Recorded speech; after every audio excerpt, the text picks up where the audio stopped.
You just abandon any precaution. You know, folks, something could happen here, and if it does, so what?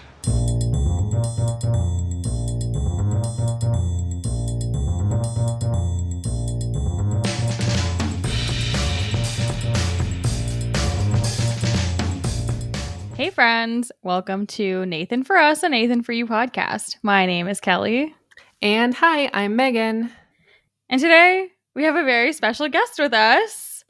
Good friend of mine, co-host of the Stark Wars podcast and the Declassified School Survival Guide podcast, and big fan of Nathan for You, Tommy. Hi. Woo! Thanks for having me, guys. Excited to talk about the hero and talk about Nathan for You because I mean, Nathan, it's just a great show that still holds up to this day.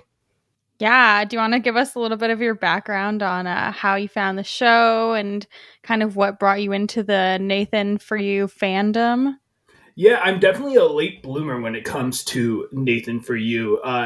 It came to me probably like 2 years ago, and I worked nights. I was a night shift in post production is what I work in, and so I would just put it on because one of my coworkers was just like, "Hey, try this show. You might like it. It has bits and stuff, and you like bits." And I'm like, "All right, I'm in." And so I just fell in love. It's very easy to fall in love with Nathan. He's so charming. Especially when he's not being himself. I feel like it's particularly good if you have a short attention span. Like there's always something different happening and each kind of bit is like maximum 10 minutes long. This one happens to be the full episode, but normally it's pretty all over the place. Totally. Yes. And today we are covering The Hero, which is a pretty infamous episode, I would say. I think this is one of the ones that got a bunch of like outside press and is definitely a good candidate for if you want to bring someone into the show, you could definitely have them watch this one. Yeah, I agree. This was the one that like it's just so complex in how much they put into this. I know all the episodes are like that, and I think the other part for me is like the whole cast is great in this one. Like the background, I know we'll talk about it, but even the back characters are so funny in this episode. Yeah, there's one part that I kind of forgot about that happens with Corey's grandparents. That is so funny that I feel like is completely forgotten. Yeah, I do feel like this one's a little bit of an outlier. I think it is one that if you introduce it to someone at first, seeing how the normal structure of an episode would go would be quite different, but it is very charming. It is really fun, and I am very excited to dive in. So in this episode, we kind of start kind of halfway through and then we bounce back and get the backstory. So Nathan is standing on a rooftop in the heart of historic downtown LA, and he is overseeing final preparations for what could be one of the most astonishing events to ever be broadcast in television and could change a man's life forever.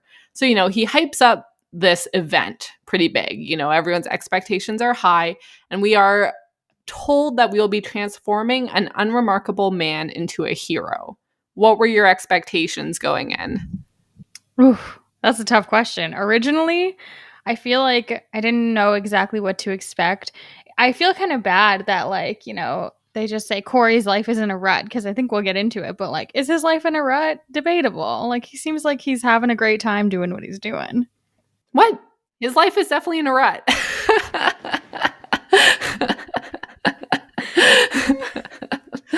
His life is in a rut, but I feel like Nathan finds so many ways to just dig at him even more. It's like they really wanted to put him down to like even commenting on his mom's cell phone, like using the cell phone case of his mom. It's like, man, he is kind of in a rut. I think I'm on Megan's side here.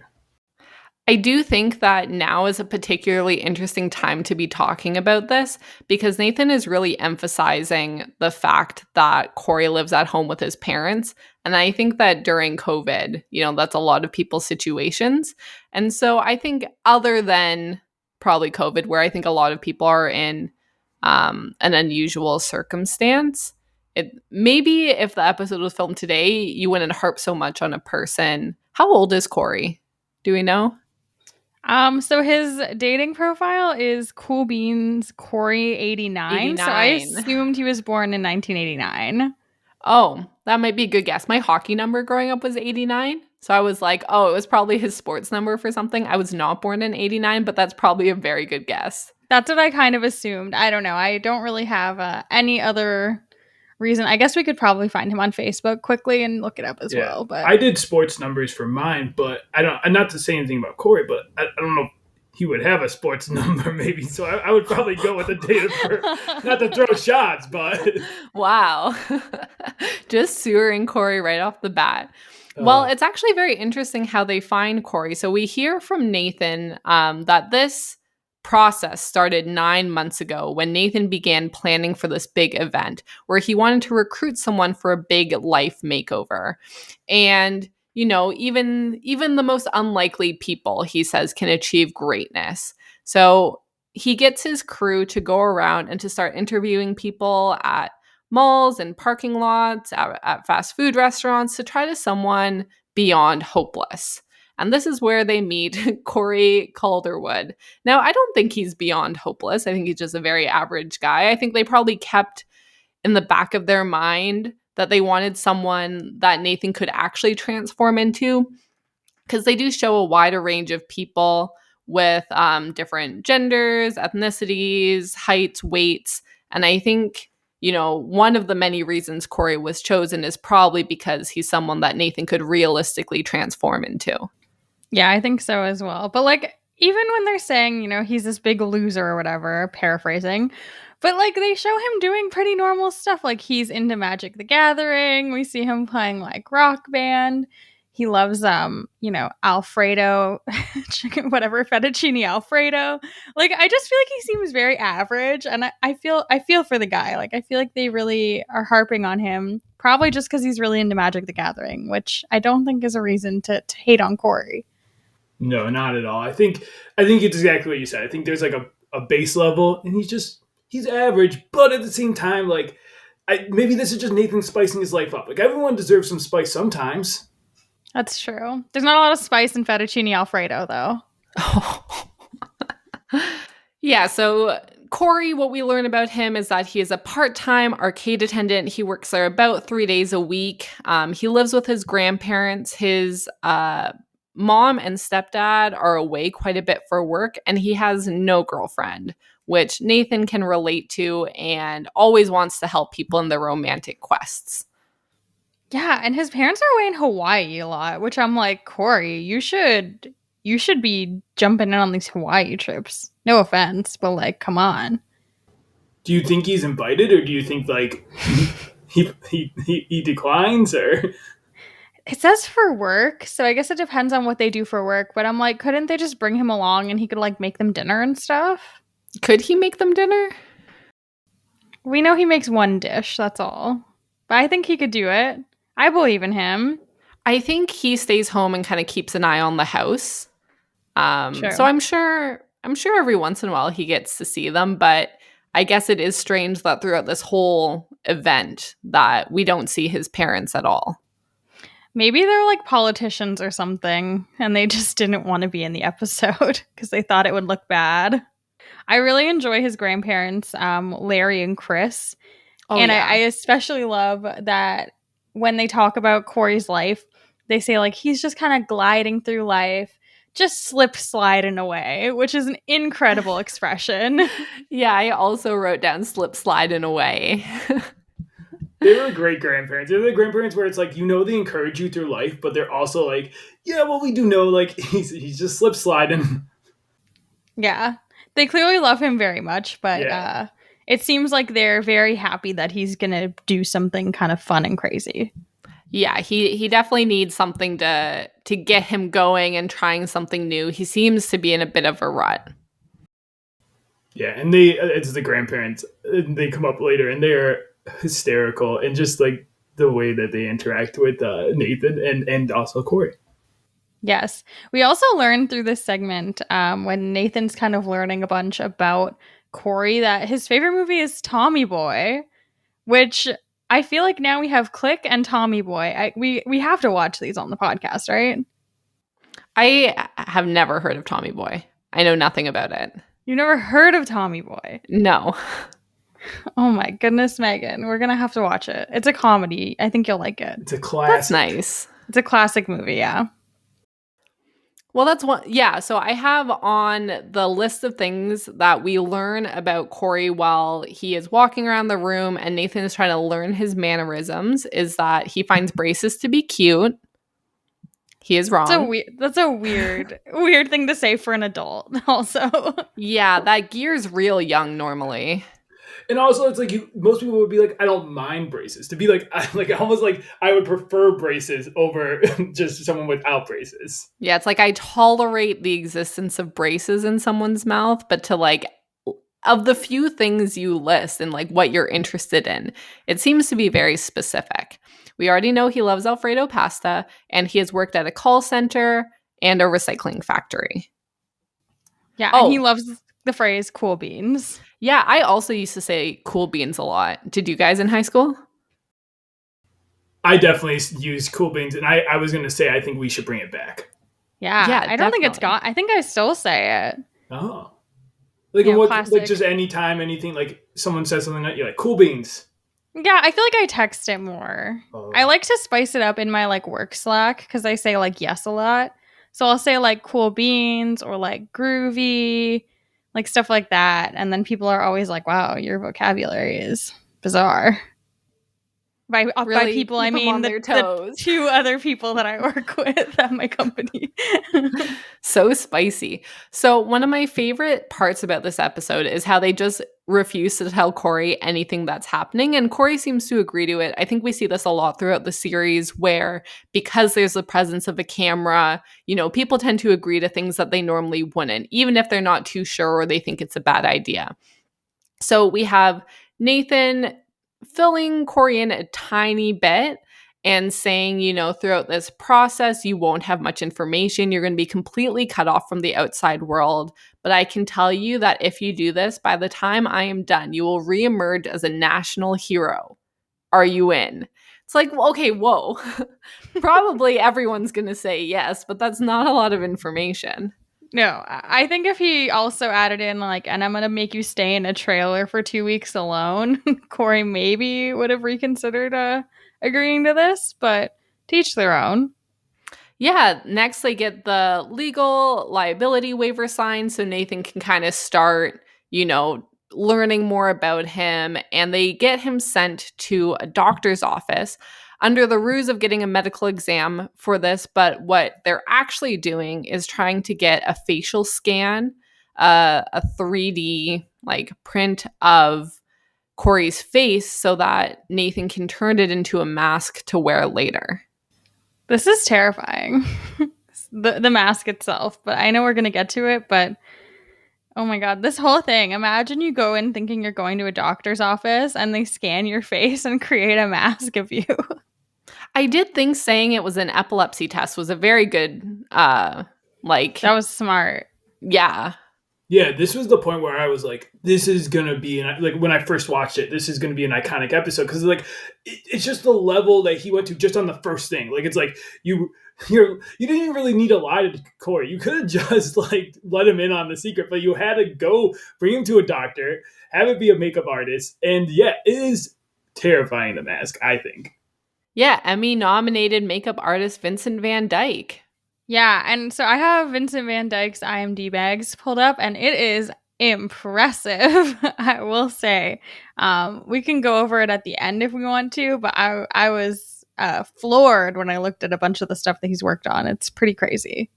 But yeah, so Vincent, he gets his scan that he needs and starts working on the Corey mask. And immediately following that, Nathan meets Corey and he's like, hey, I'm going to put this bag over your head, which I feel like would immediately be alarming to you. Like, do you start asking questions at this point? Tommy, what do you think? Yeah, I'm asking questions. I'd be like, hey, why are you putting a bag on my head? I think would be the first question. And then where are we going would be question 2. But I think that's the thing with Corey in this episode. Like he's a perfect foil for Nathan because he just goes along with whatever Nathan says. It's so wild. I wonder if he like in the stuff that he signed, I wonder if he read it first of all. But second of all, I wonder if it's like, hey, if you sign this, like you can't ask any questions. You just have to go along with us. We promise we won't like put you in harm's way.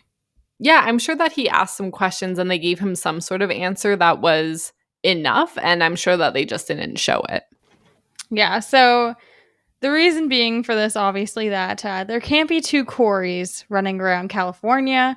So real Corey needs to be hidden away and isolated from the rest of the world.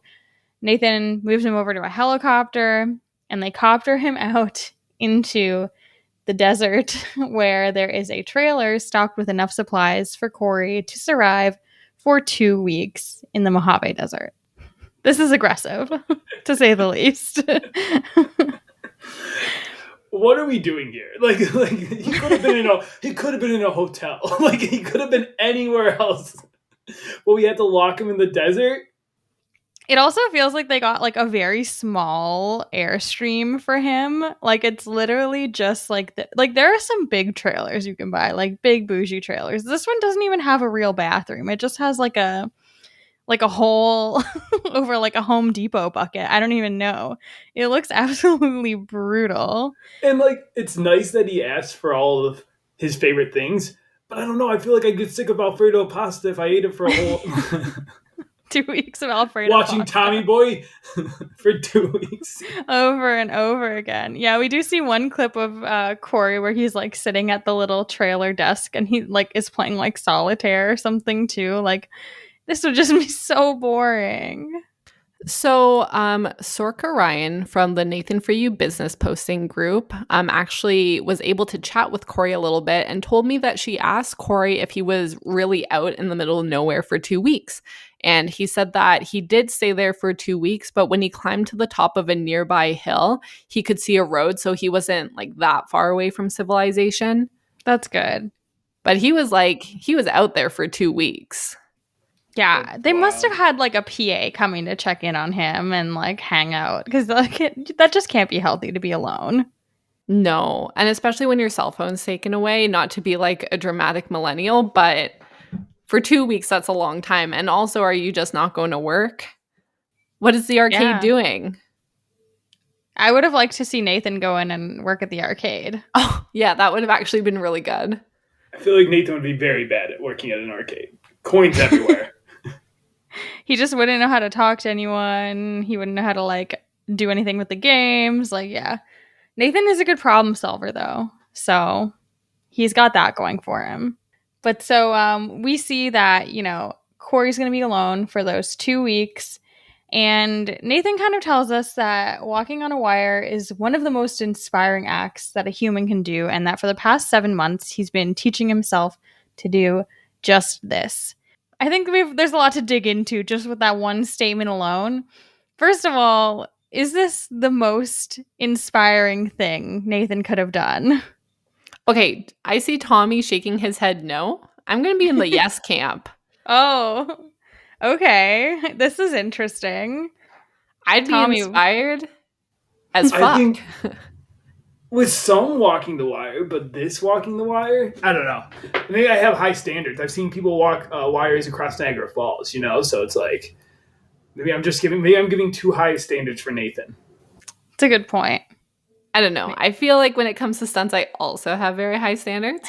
But yeah, I mean, some average guy just like walking on a wire, like it's still a distance that takes a lot of skill, especially when if it's from someone, and I guess all the strangers that showed up, they don't see that this was months and months of training for this bit. But to everyone in Corey's family, this is seemingly this really out of nowhere, out of character decision that's actually very risky. And I think we can see later that the people who actually know him are quite nervous. And I think even Nathan is saying that when he was low to the ground, he was very comfortable. And as it started to get higher during their training, he got a little bit nervous about it. I think there is that anticipation, especially when you're just watching someone on the street.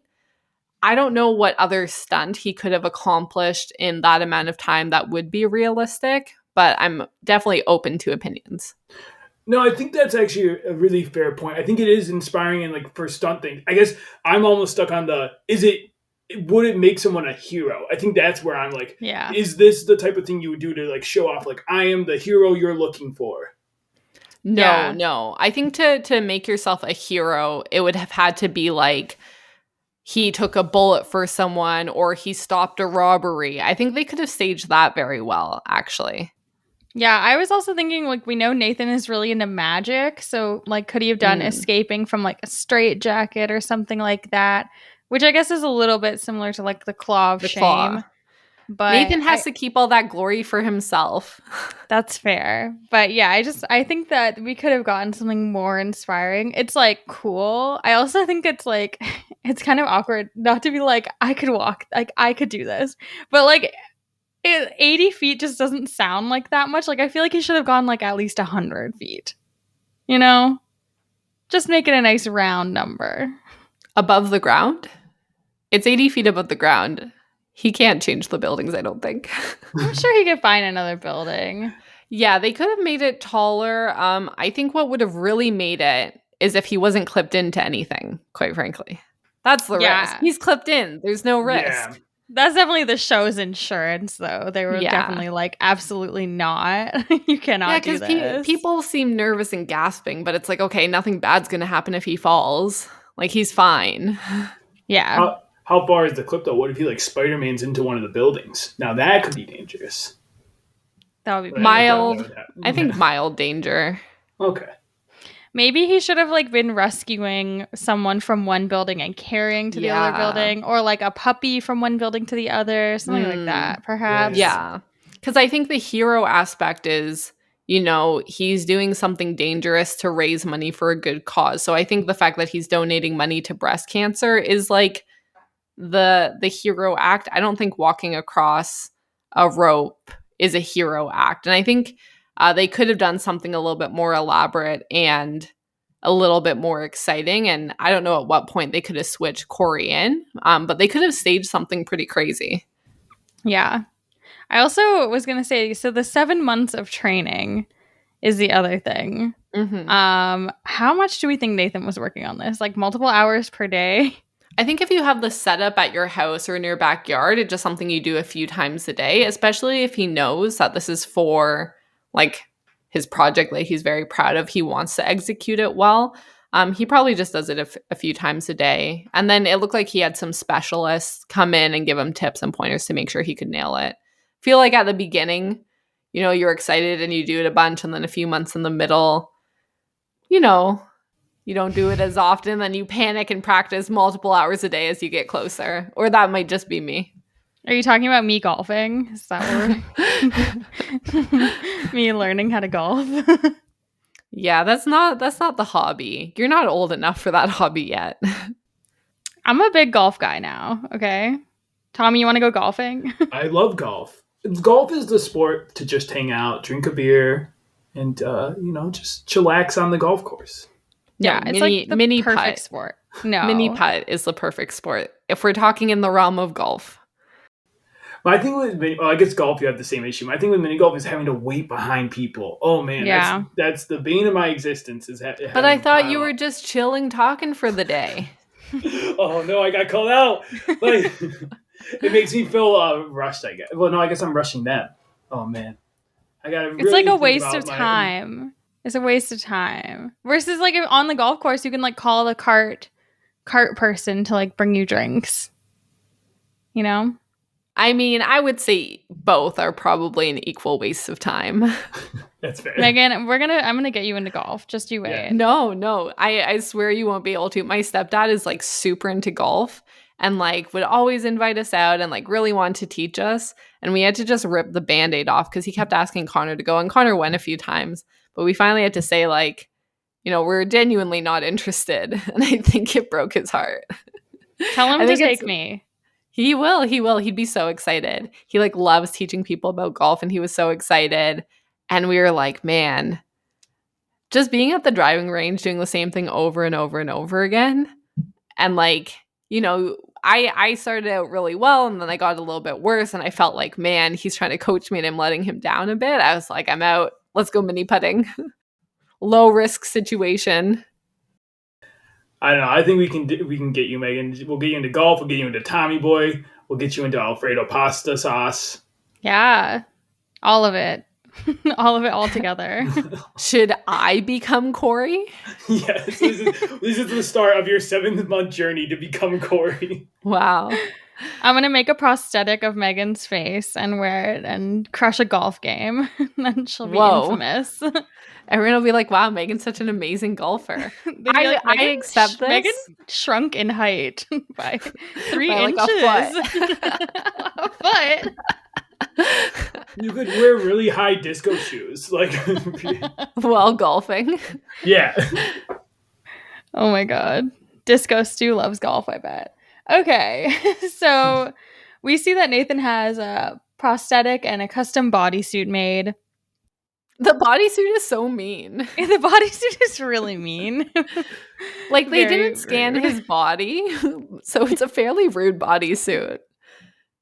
If you pulled that out when you were like, I'm pretending to be Megan, I'd go and cry. It's clearly not custom. It's just like a body, like they just added like a padded bodysuit to take a dig at Corey.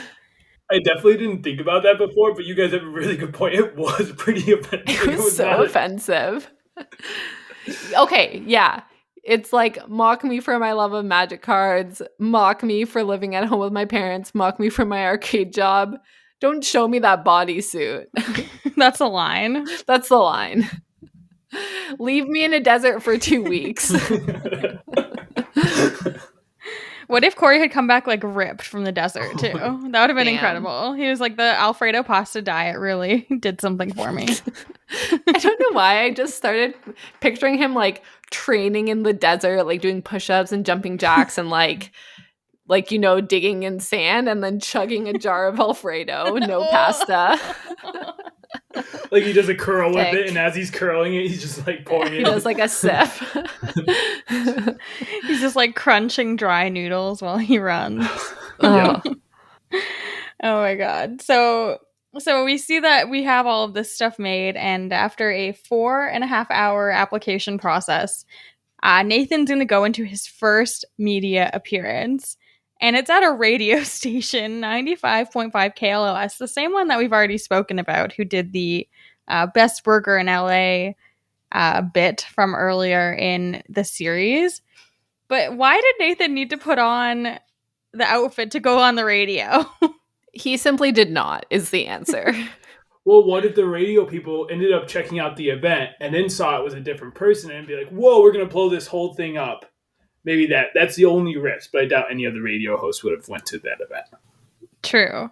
I did watch, there is actually a video of his appearance on the radio show, and recommend seeking it out. It is extremely awkward. They talk about boobs at one point. There's just it's just weird. It's very weird. As we saw when Nathan was acting as Corey, it's not a perfect impersonation by any stretch. What was the context of the conversation? I honestly blocked it For the out. boobs. I blocked it out of my memory. Oh. But yeah, so he goes on 95.5. Good for him. And they kind of explain what Corey/Nathan is going to get up to. What would their couple name be? Who? Corey and Nathan. We can Ooh. refer to Nathan pretending to be Corey as such for the Ooh, rest I of the like that. podcast. Yeah, that's a good question. Nori? I like Nori. Kathan. Kathan. Can we do something with their last names? Fielder and Calderwood? Calderfield? Fielderwood? Fielderwood. Yeah, that's the better version of that. Nori Fielderwood. Oh god. Bad alter ego. But the radio hosts seem pretty appalled, I would say. How into it? Like, do you think they noticed that he had the mask? Like, do you think they knew that he was like pretending, or how much do you think they knew? It's hard to say because like the prosthetic doesn't look bad. It just looks a little like uncanny valley because it doesn't move exactly with Nathan's face. But like it's also, and like this is not a dig at Corey by any means, but like Corey is like he does have like a unique face, right?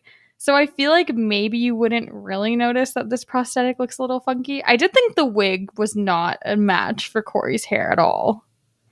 No, he looked like a very old man. Yeah, the skin texture was weird. Yeah. But I guess you'll have to listen to the full radio. Is it a video? Did you see it on YouTube?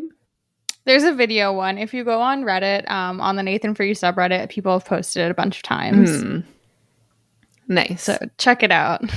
So after this very successful radio appearance, where they have publicized this event and they're expecting lots of people to show up, Nathan realizes that, Corey's not in a relationship and he really wants to help him with this. So he makes Corey an OkCupid account. And as discussed, his username is CoolBeansCorey89. And he populates this page with photos from his Facebook page. And he adds a few of his own to make him look sensitive. And so that when he's the one that shows up for the date, people aren't super surprised. So you see him painting over some graffiti. And you see him holding a sign saying he's a feminist and one of him holding a dog. Do you think that these are good dating profile additions? No, they look so staged. It's so bad, especially him holding the dog. The dog's wiener is out. But is it funnier that it's staged? Like people will do stage photos and try to be funny on their dating profiles, right? Yeah, but I don't think Corey's profile screamed like this is funny, But I thought it was pretty funny. Yeah, and people love dogs. People do love dogs. So Meagan, you would swipe right? I mean, probably not, but I don't know. Maybe. In university, we had a cat named Cam, and we would often shove this cat into random friends of ours' arms while they posed for photos because we thought it made them look charming on Tinder. And I think it did. Yeah, maybe. I think pets do help. Like, I feel like if you, like, I'm always going to put pasta. If I ever use a dating app, I always am going to put pasta in a photo because it's like my cat, for those who don't know. And so I feel like that's a good move, but I agree with the stage part. I feel like people would swipe the minute they see it being staged, they probably are swiping left. I mean, he got a hint. Got a hint. That is true. All I can imagine when Tommy said holding pasta is like all of the listeners thinking Tommy's just holding like bundles of penne and like rotini in his arms. I mean, I'm not mad about that. Honestly, someone might like that too because it's like, he's funny and he likes pasta. The food this time. Yeah. That would probably be a hit, I think. Yeah. Especially if it's like homemade pasta. Yeah. I've also never used like OkCupid, and I'm like, do people normally use like a quirky name, or is it like just like your name on the dating site? Because like Cool Beans Corey is certainly like a quirky dating profile title. I have no experience with OkCupid, but I think that you probably don't want to be putting your last name out there offhand. Yeah. I wanted to like go in and look at it because like there's a link to it on Reddit. Colin, it's for the podcast. Yeah.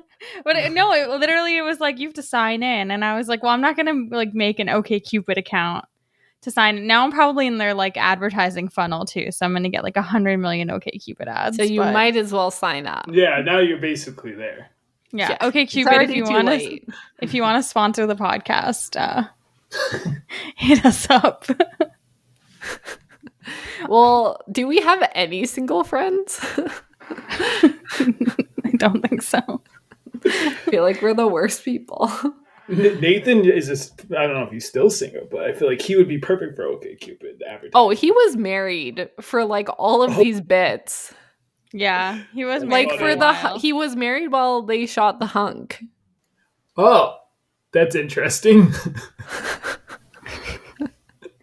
Listen, someone didn't listen to our episode on The Hunk. You can't keep Nathan in a cage, okay?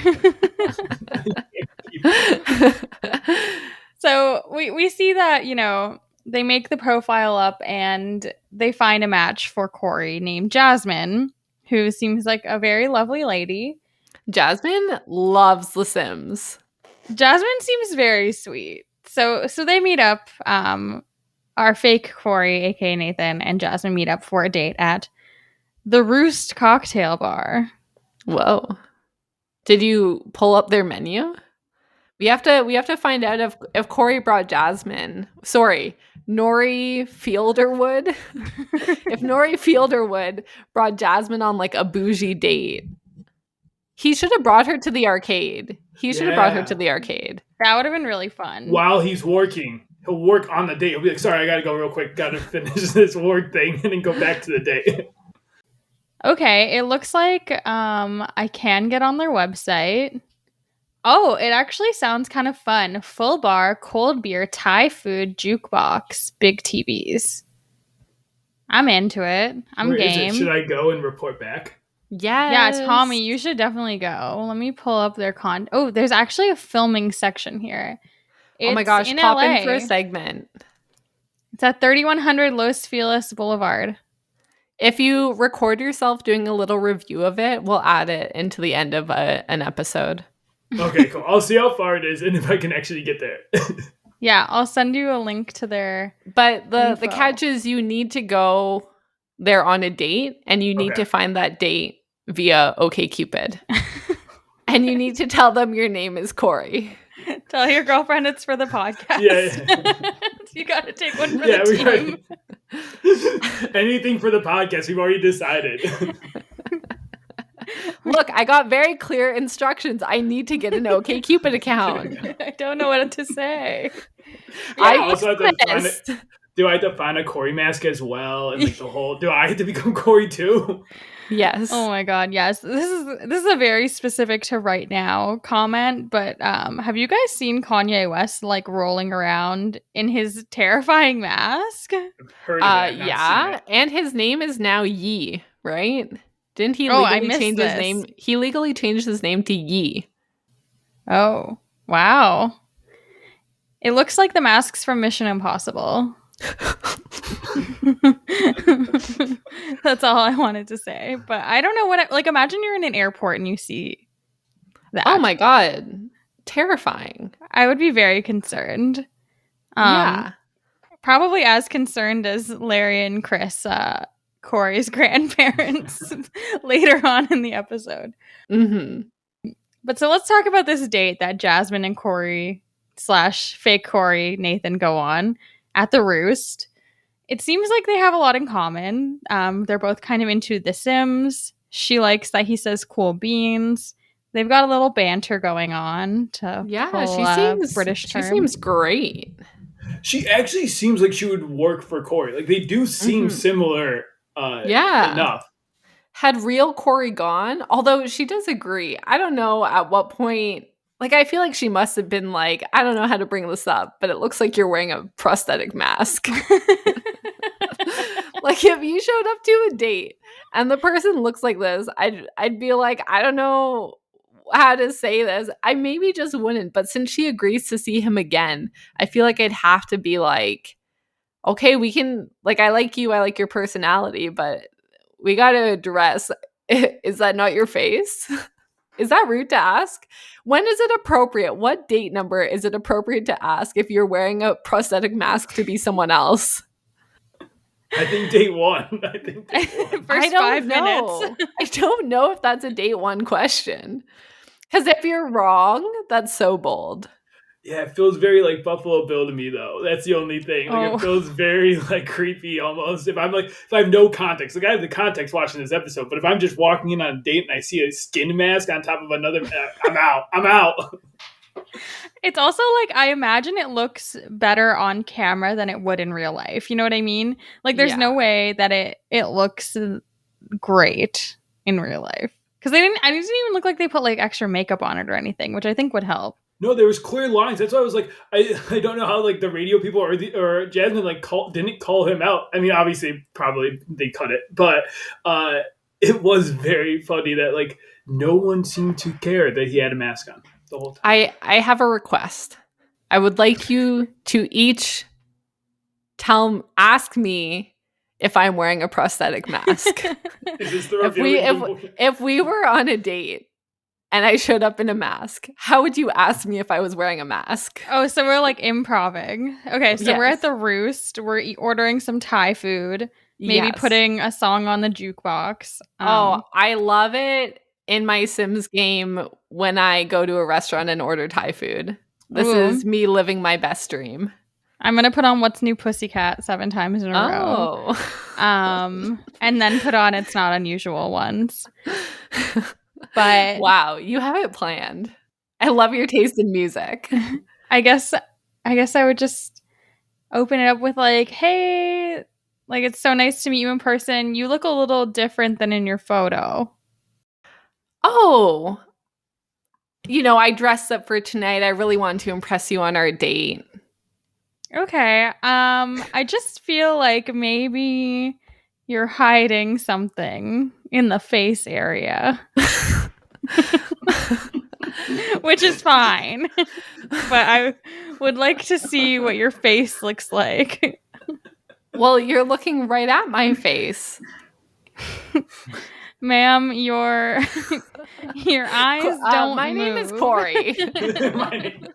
My name is Nori. There's no easy way to approach it. Well, I think you mentioned it like you did, and if they're like, "What? I don't look that different." That's where you go through the date politely, never talk to them again. It's like clearly, Wow, Tommy, you're so shallow. Oh no. I mean, if I don't think it's shallow to be concerned about someone I may spend the rest of my life with wearing a mask. What if they continue wearing the mask? We date for years. It's like 6 years down the line. What if they continue to wear the mask? Am I never allowed to call it out? I mean, if you've dated someone for 6 years and they've worn a mask this whole time, you're committed. At this point, it's Stockholm Syndrome. You love the mask. You are all about the mask. You are also wearing a mask. Yeah, I'm all in. The children all have masks. Oh, no. Yes. You wake up every morning, put your prosthetics on. You're a full family of Corys. hours. We are all Corey. Yeah, this isn't the Phantom of the Opera. I don't need to date someone who's wearing a mask. I did notice something else too during this scene, and I was like, this reminds me of something like Corey's whole situation and like what he's wearing. And I have 2 conspiracy theories that I'd like to share with you both. Number 1, are you familiar with... Throw in a fake one too. We have to guess. Well, I just made them up. They're not real. Okay. They're about the episode. They're relevant to the episode that we're talking about. Okay, let's decide which one's better. Okay. There's also a third one that we can discuss later that I found on Reddit. But these 2 that I came up with. Number 1, there's a little show on Netflix that came out recently called Sexy Beasts. Yes. I've seen all of it. Yeah, ditto. I haven't watched the 2nd season, but were they inspired by this episode? For anyone who doesn't know, Sexy Beasts is a show where people wear these crazy prosthetic outfits and masks and whole costumes. They go on a date with each other, and then it's like a dating competition show where they have to pick their match, and then at the end they take off their prosthetics. Now, to me, what we're really getting down to is for you to form this theory, you had to see Corey and his prosthetics and think, that's a sexy beast. The show must have been inspired by this episode of Nathan for You. But the beasts aren't sexy in the show. I don't know. Maybe if you're into that. I'm personally... totally not into it. Not. But no offense to the people on that show and the costume designers who put hours of effort into those costumes, but more so that like Nathan talks about how like, oh, I felt so free not having to be like in my own skin. I'm like, maybe someone was watching this and was like, I know exactly what show I need to make. Offhand, in Sexy Beasts, normally the least creepy looking prosthetics are still the people that win. And people are always still trying to guess what the person looks like. And you can still see that they all have like banging bodies. That's true. They're not wearing prosthetic bodysuits. Yeah, all of the women are super hot. The men aren't all, but the women are all good looking. All I can think about with this conversation is like the Sexy Beast intro, and it's like all the Sexy Beast costumes, and then it's just Nathan as Corey.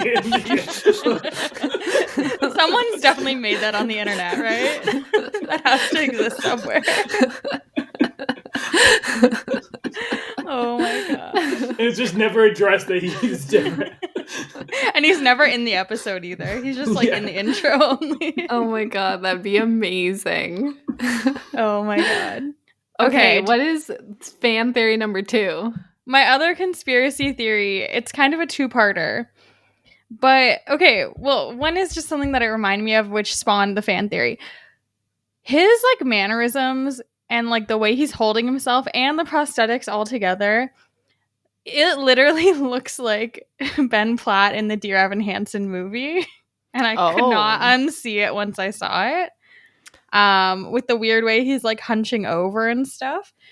And then when I was telling Colin this theory, he was like, oh, actually, the whole premise is a little bit like Dear Evan Hansen, where this guy has to go along with this huge lie. So is it possible that this episode inspired the musical Dear Evan Hansen? No one says anything. So this, I think Nathan would loves your theories that Nori Fielderwood inspired the Netflix hit series Sexy Beast and the musical and movie Dear Evan Hansen. Yes. The Tony Award-winning musical Dear Evan Hansen. You had me at the Sexy Beast fan theory, but on the Dear Evan Hansen fan theory, for those reasons, I'm out. All right. I will say he does look exactly like Ben Platt in the movie, though. It's like very bad. It's like, this is brutal. Mm-hmm. Those are my two theories. We can continue talking about the date. I think they both check out flawlessly. Oh. We can get to the third theory at the end. I have one more theory. I'm just like, I don't know. I'm wearing a tinfoil hat today. I don't know what's going on. Tinfoil toque. Copyright. Tinfoil toque, of course. Copyright. Tinfoil toque. I forgot about the tinfoil Was toque. that this podcast or our other podcast? I don't remember. We might start a podcast called Tinfoil Toques and talk about Canadian conspiracy theories. Wait, I love that. I don't think there's that many. I think we'd have to make them up, but I don't know. The prairies are a weird fucking place. A lot of shit goes down in like Manitoba. Yeah, and eventually you could expand into other conspiracies around the world. Yeah, the Denver airport. Yeah. It's my favorite one. Avril Lavigne is definitely my favorite one. Yeah, that one's a good one. That's a good conspiracy theory. So we see that Nathan has a plan. He really thinks that Jasmine and real Corey are going to be able to hit it off. So he wants to make it clear that he's very serious about her. And he asks if Jasmine would be okay if Corey could kiss her after the big rope walk. Would you say yes? She no, says absolutely yes. not. No. No? Tommy? No. I appreciate the consent here. I appreciate Nathan asking like well in advance. I feel like in that moment, if I like was fully in, the date went well, and like I'm on that rooftop and he's coming at me, lips puckered, I feel like I take it. I take the puckering lips. It's hard to dodge. There's not a lot of space on that roof. Yeah. Yeah.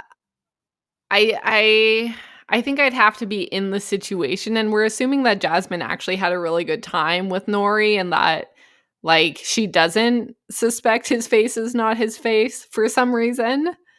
Maybe she's been living a simulated life for too long, but I don't know. Maybe I'd say yes. I feel like for the story, I'd say yes. I do feel like we maybe are downplaying that like they are in a bar, so it could also be dark. So maybe the lighting plays a part in her not realizing. We will all need to put on prosthetic faces and go to a dimly lit bar and see if anybody asks us about our faces. This is making me regret that, like, I feel like all of us should just come on with prosthetic faces. Like, no one would have saw it except for us. But we should just be wearing masks this whole time.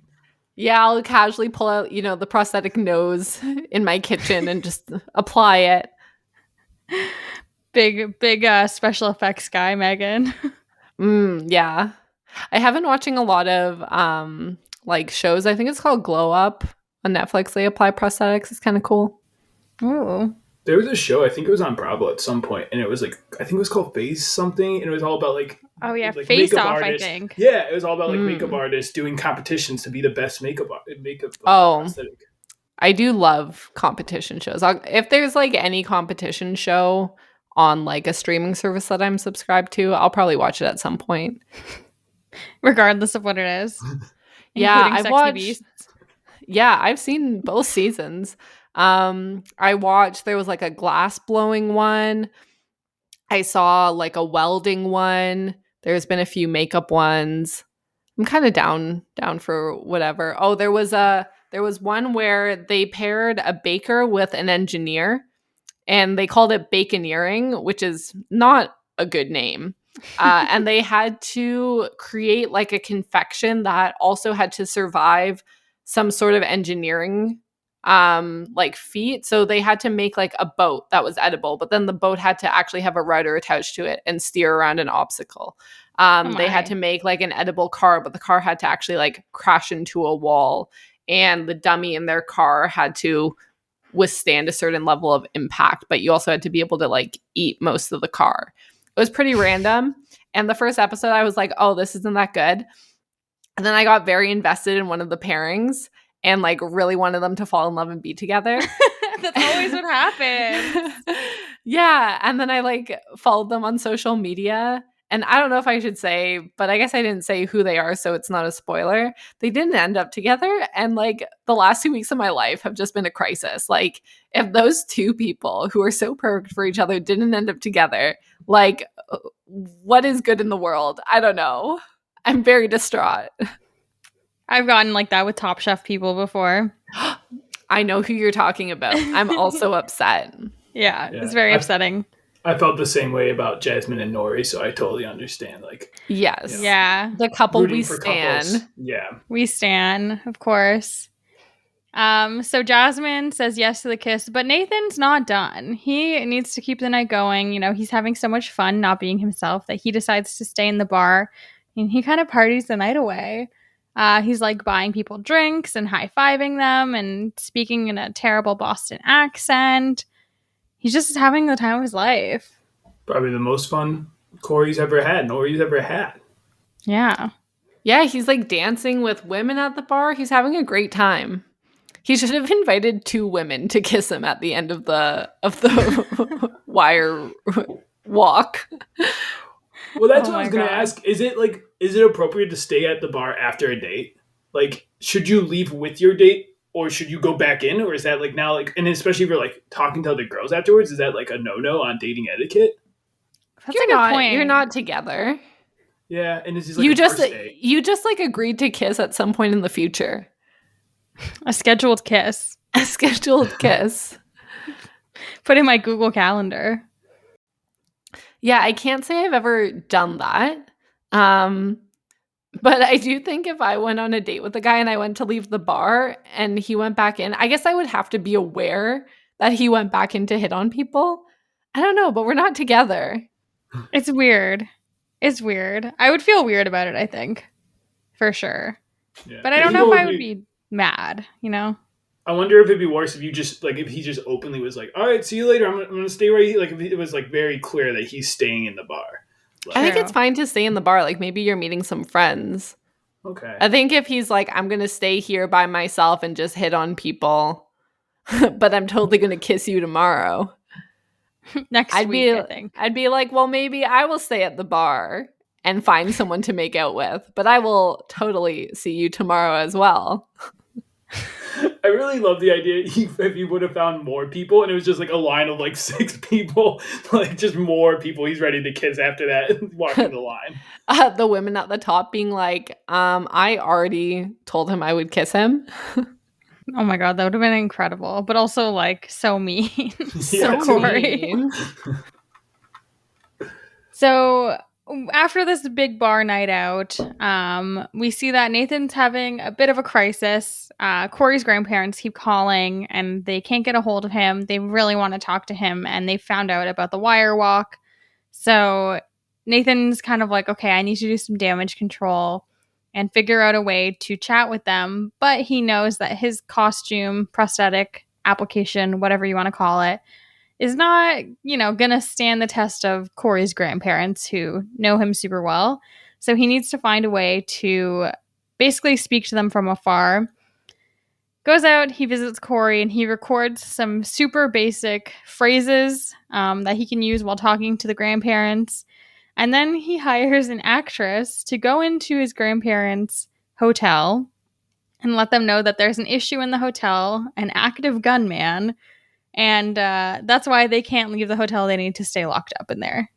I was trying to think, like, why not just have Corey call them? But he, at this point, is not aware of this walk and the stunt that's about to happen. So it's not really so much that Corey can't speak to his grandparents, but it's his grandparents can't speak to him. Yeah. Yeah. I think my only problem with this is like, if it's just a suspicious man, I guess they didn't seem as concerned that he's in the building with the suspicious man. Like, I guess he's locked in his room, but I feel like I would have been more concerned as a grandparent. I guess they asked him he's okay, but Yeah, he's out on the street. Yeah. So he's out on the street, yelling up to the balcony using a loudspeaker, using the recorded messages, and Corey's grandparents come out to kind of chat with him. And they have a conversation which I think starts out pretty strong. Like, I think it's like fairly normal what they're saying. But then it becomes like fairly obvious that they haven't recorded enough clips of Corey. Because right at the end, he just says, like, I need to go now. And then they say, we love you. And he just goes, yes, back to them. I mean, you can't relate to that. Not to like my grandparents, Okay, that's fair. like an easy I love you back.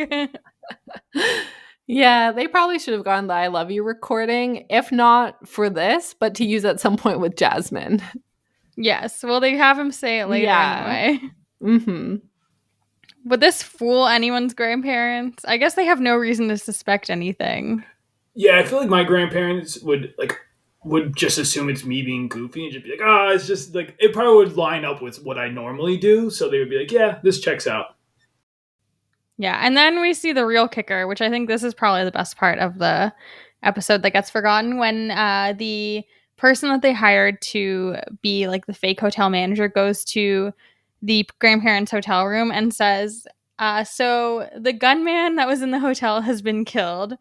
And Corey's grandmother is appalled, as I think any of us would be, saying like, wait, you mean someone was killed in the hotel? And they're like, yeah, you can just like walk around again. Everything's fine. Yeah, they yada yada it pretty quickly, and it's hilarious. I don't know if it's better that they yada yada it or if I want more. Like, I'm honestly torn.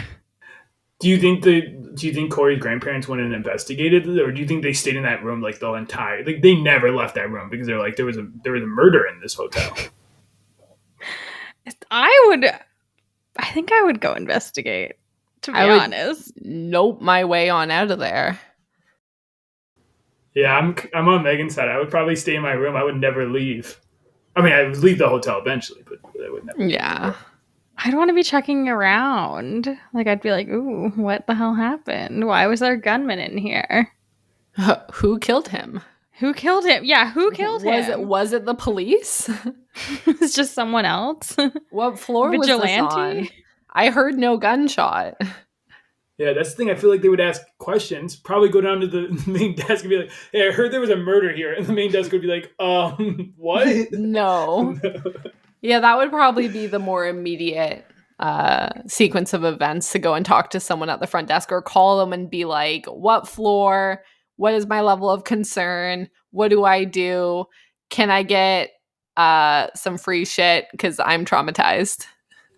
The free stuff would be the key, I think. Yeah. At least room service. Yeah.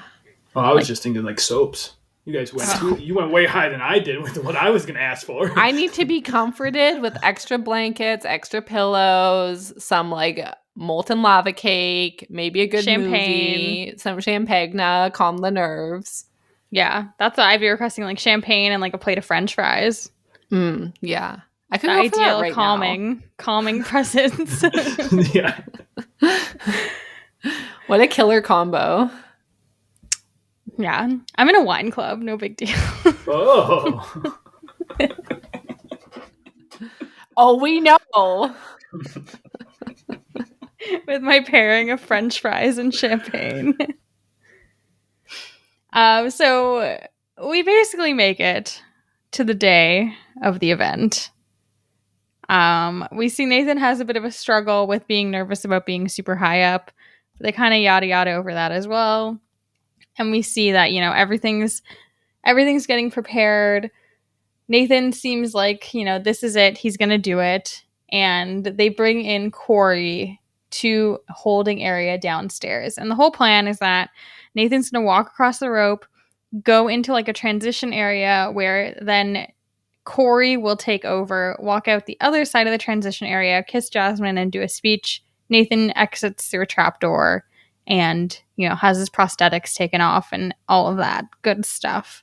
So no one is the wiser that, you know, Nathan was the one who did the walk. Here's where my other conspiracy theory comes in. Do you want me to tell you? Yeah. Yeah. Do we think Nathan actually did the walk?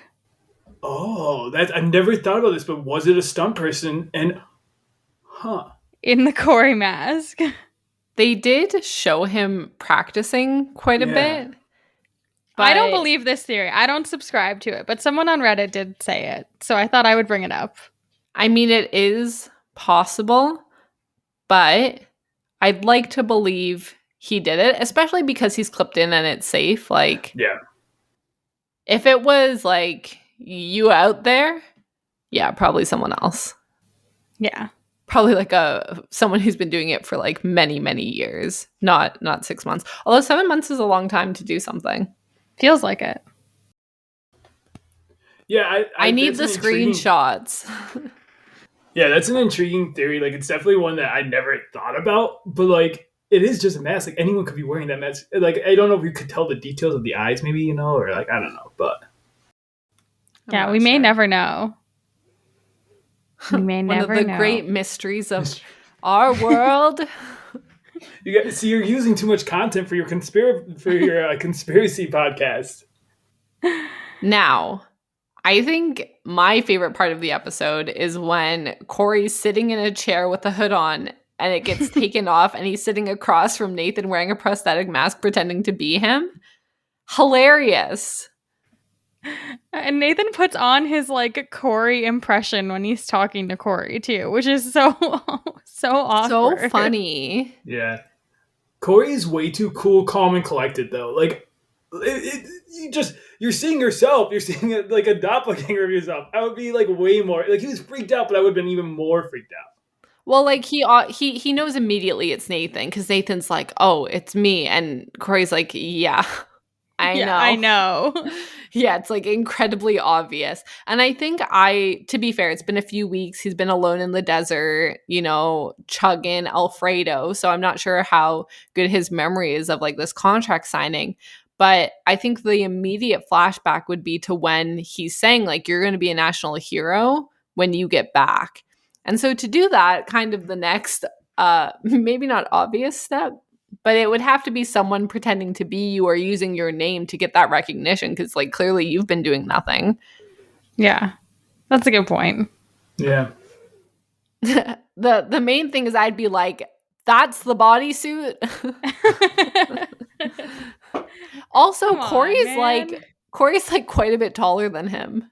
I noticed that too. I was Yeah. flabbergasted when they stood up next to each other. I was like, yeah, this would be I was like, it's so noticeable. bad. Yeah, it's really different. I guess that's why they had to find a stunt where like you're on top of a building and far away. Because any of our other fun ideas, you would actually have to be a little bit closer. That's Yeah. true. Yeah, so Nathan fills in Corey on everything that's happened, you know, fills him in that this is your girlfriend now. You're going to kiss her. She's already said that that's okay. Corey seems like okay with that part, at least. I feel like that's the part that he's like most excited or like most chill with. Oh, that would give me the most anxiety. Yeah, and that like my thing is like from now on, like if they do like you like what we are saying about like committing to the relationship, like how far do you go before he like reveals to her that their first date was a lie, that it wasn't him. Like if they ever continue dating, it's a big scandal, I think. I think you have to tell them immediately. I mean, if they can't tell, I also there's something else. I like that Nathan's also like, yeah, don't use like a lot of tongue. And Corey's like, yeah, I wasn't gonna like shove my tongue down her throat, man. He's like, yeah, I wasn't planning to. But we see, the stunt take place. Nathan makes it across, and then Nathan keeps going across, and he walks back and forth 5 times, which feels like it would take a while. Yeah, and that's my thing is I feel like the audience like would be like, oh, I only had enough time budgeted for like one time going across, not these 5 times. Like, all right, it's impressive, but come on now. Yeah. Yeah, they're like, this is no longer exciting. Yeah. Yeah. They start cheering. He's gonna fall. Yeah, I feel like it becomes less impressive when you're like, oh, he's actually like good at doing this. You know what I mean? Like, I think he would have Yes. been better off just doing the ones. I get that it's safest for it to be short, but it would have been fun if it was like this long, dramatic walk. Yeah, if he was holding, I don't know like what their weight those people hold who do the tightrope walks, but they usually hold like poles. Q-tips. Yeah. Giant Q-tips. Yeah. He should have had one of those too. Yeah, so Nathan goes back way too many times. We've decided, people He's have only being scheduled, dramatic. Yeah. We've only scheduled so much time in our day for Nathan to be walking back and forth. And they do the transition. Corey goes in, does the kiss with Jasmine. Honestly, I thought it was going to be a lot more awkward than it was. It doesn't seem that bad. Oh, he kisses her on the mouth, then the forehead, then the mouth again. And I was like, okay, that would be nice if you had actually met her before. But I don't know. I feel like I would panic and be like, I hope you're the right person. Yeah, that is a good point. Like, it's like he does not know this person, just met her, and went for 3 kisses. Is the max like 1? I think it's just a peck on the, I would just, and in the forehead, I don't know. Forehead kisses to me, like, A, not a personal fan, but B, also, you don't like giving them or receiving them? Both. Both. Wow. You heard it here. Tommy is anti-foreheads. Get your forehead out of his eyesight. His lips ain't going there. I'm just learning how shallow I am in dating, I guess. I don't like forehead kisses. I won't date someone with prosthetic mask on. Those are some hard barriers to entry, Tommy. Yeah. A prosthetic forehead is your nightmare. Could you imagine kissing a prosthetic forehead? It would not be a fun time. Oh, it would just feel like kissing like something plastic. I do want to like feel the weird face mask. Like I'm curious what it feels like. Sorry if that's too much. Like is it squishy? Does it feel like skin? I need to know. You know what? Asking is not the move. Trying to find an opportunity to feel their face is the move. Yeah. Oh. Yeah. Be like, oh, you have something on your face. And then internally be like, oh. But don't you already know the mask is on and you're like asking to get them to like call themselves out on it? So if you're feeling it, like it's like you're guessing. Guessing, okay. You're fairly sure, but there is that 1% chance that like that is just their face. And maybe you're horrible. You're like, oh, you have like an eyelash, or like, oh, you have something on your cheek and you can like go in and kind of rub it. I don't know.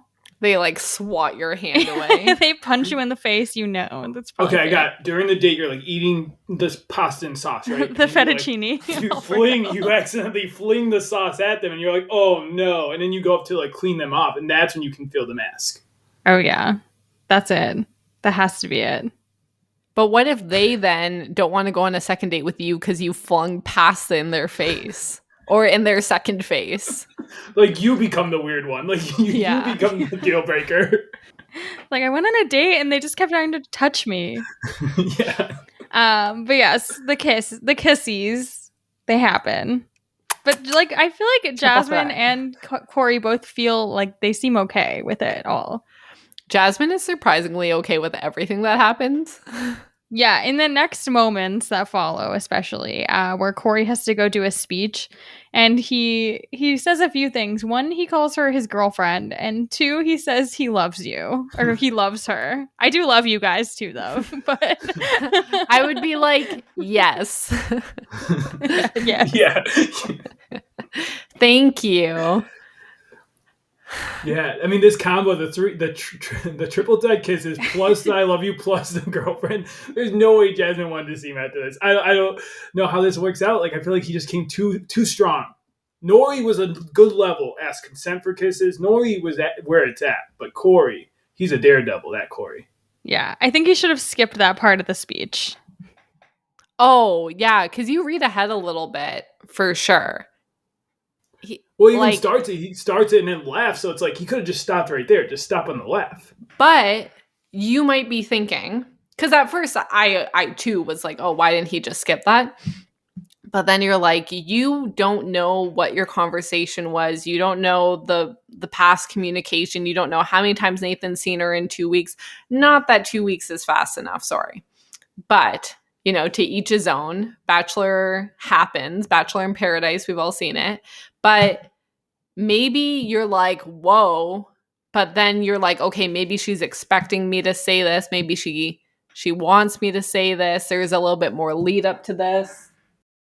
That's true. Nathan did say it was just his girlfriend. He doesn't know to what extent. If he would have said like it was a first date, I think Corey would have handled it a lot different. I think Corey definitely thought that they were like very progressed with Nori. So brutal. Poor Jasmine, man. This would be such an awkward situation to get out of after too. This guy's she's like, so chill you about it. inspired me. You're my rock. Like, I don't know how you come back from that. Yeah. Well, and on top of it, the entire world now knows that you got tricked. You know, if she did, got tricked by a mask. Yeah.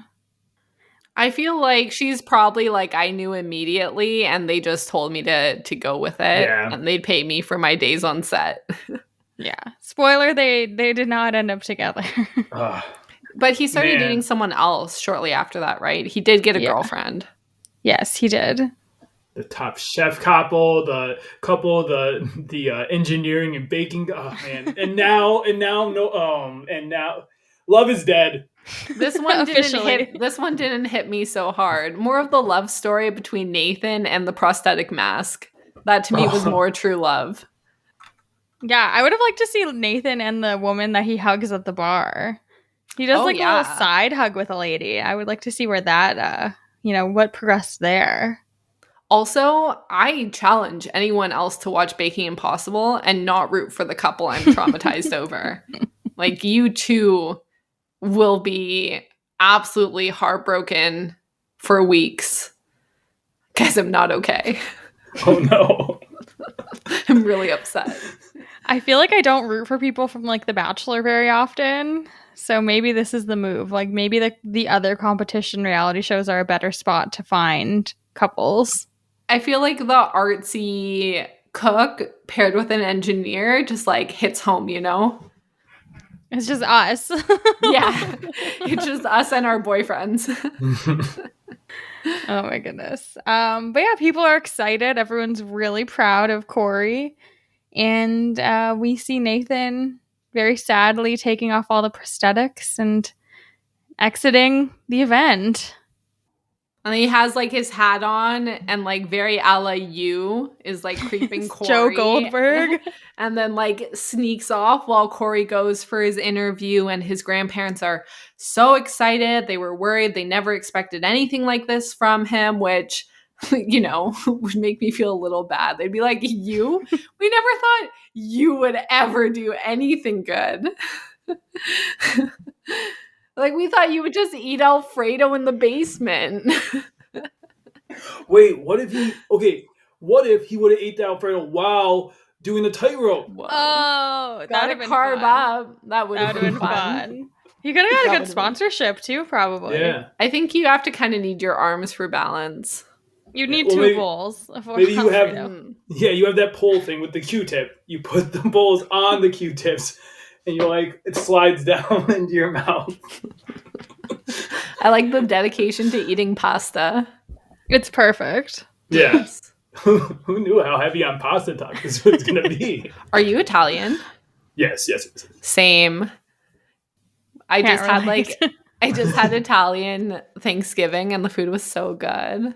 I have like one very Italian portion of my family, and then like me, I just get to tell people I'm Italian, but like I don't do Italian things. But like my Aunt Mary like enters pesto making competitions where no electricity is allowed and she wins. Like you're standing there with a mortar and pestle, you're making everything from scratch. Like it's a little unnecessary, but like damn. It's fun to I'm running, not walking to her home every opportunity I get.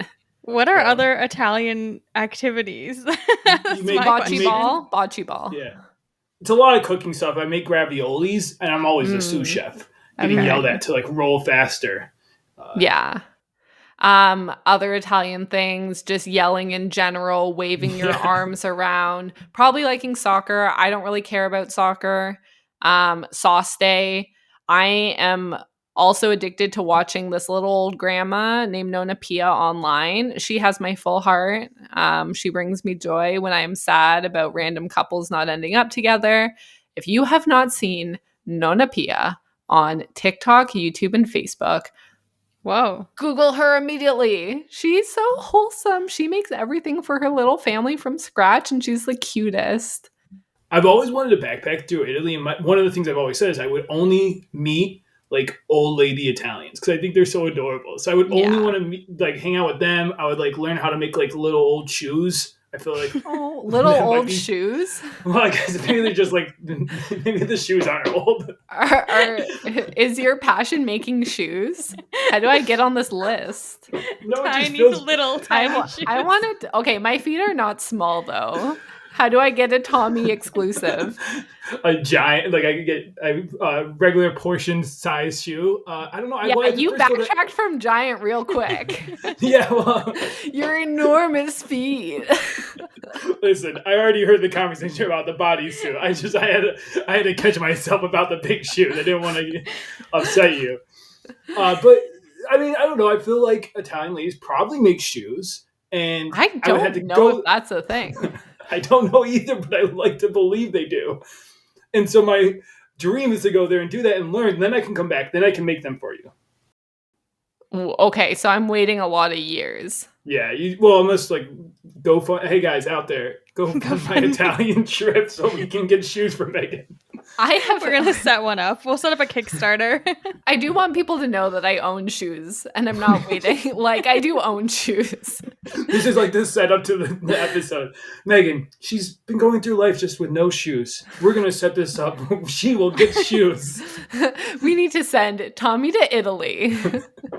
Now, you can let me know if this counts or not, but I have been to Italy, but I was 2 weeks old to meet my dad because my dad was working in Italy when I was born, and that's the only time I've been there. And if I have no memory of being there, do I still get to say that I was there?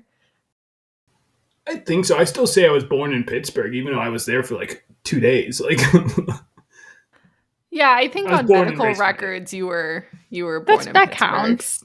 Yes. Yeah. I think my mom told me they all mispronounced my name. They called me Meagan. Meagan. I was like, what? Kindly no. Guys, I have a question. Is it related to the episode or to our Italy It trip? is related to the episode. I'm sorry. I don't have strong Sneaking Italian us back. knowledge. Could we get Corey to play D&D with us? Yes. This is a real question. Also Austin Bauer. Yeah. Yeah. I feel like that would be a crew. Wait, okay, hear me out. A Nathan for you D&D. I'll make you make a Nathan inspired session with Nathan for you characters. Yes, 100%. Now, actually, I had messaged Kelly for a request from you, and I guess this is me finding out if that note got passed along. I think it did.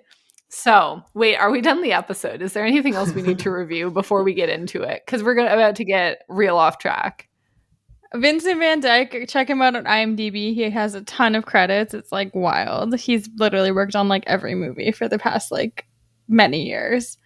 Jasmine isn't really in anything else, and Richie, who is the guy who helps with the tightrope walking, he's also in a bunch of movies and he does stunts. So Meagan, you should check it out and see if he knows your dad. I will creep That's all. at another time. Now, we are swiftly moving on to our D&D guest expert, Thomason. Now, we requested that he figure out if Nathan Fielder was a D&D character, who would he be? What would his stats be? Tell me of this man in this magical land. Yeah, and I really thought about this. I actually talked to a friend, and I believe he was on the podcast, Alex Brizard, and we conversed about what Nathan would be. And to begin with, I was thinking about it, what class would Nathan be? And my initial thought was a Trickster. bard. Yeah, okay, Trickster would be good too. But yeah, for those that don't know, there's different classes and different races in D&D. The classes are like Barbarian, Bard, Cleric, Druid, Fighter, Monk, Paladin, Ranger, Rogue, Sorcerer, Warlock, Wizard. Anyways, for me, Bard was the first one I went to because he's a bit, he goes out there, he's pushing ideas on people. But then I felt like that was too easy, and so what I went with Nathan. I think Nathan would be a wizard. He is the Wizard of Loneliness. He is. Yes, nailed it. He loves magic. Yes. Yeah. And so that's why I went with him. I went with a subclass of he studied at the School of Illusions. Mm-hmm. Okay, yeah. Business is an illusion, so I agree. Yes. Yeah. And maybe someday he'll multi-class with some bard, get in there pitching ideas. He'd be an awful bard though. That's the thing. All of his stats would be his charisma, probably a 10. I feel like it's not as bad as an 8. 10 is average, right? Yeah. He tries sometimes. He's pretty charismatic. I think he's good at convincing people of things. Or he has a camera with him at all times, which is also very convincing. Yeah. That's the compelling thing. I feel like he's persistent. I feel like it's he just wears them down over time of just being yeah, do this. It'll be fun. Yes. So that's it with the class. What do you guys think about that? I think that's I like great. that. I think he is the Wizard of Loneliness. I think you nailed it. I think it would be very fun to do a D&D session. I think Kelly's mentioned quite a few times that you do D&D, and I keep trying to worm my way over.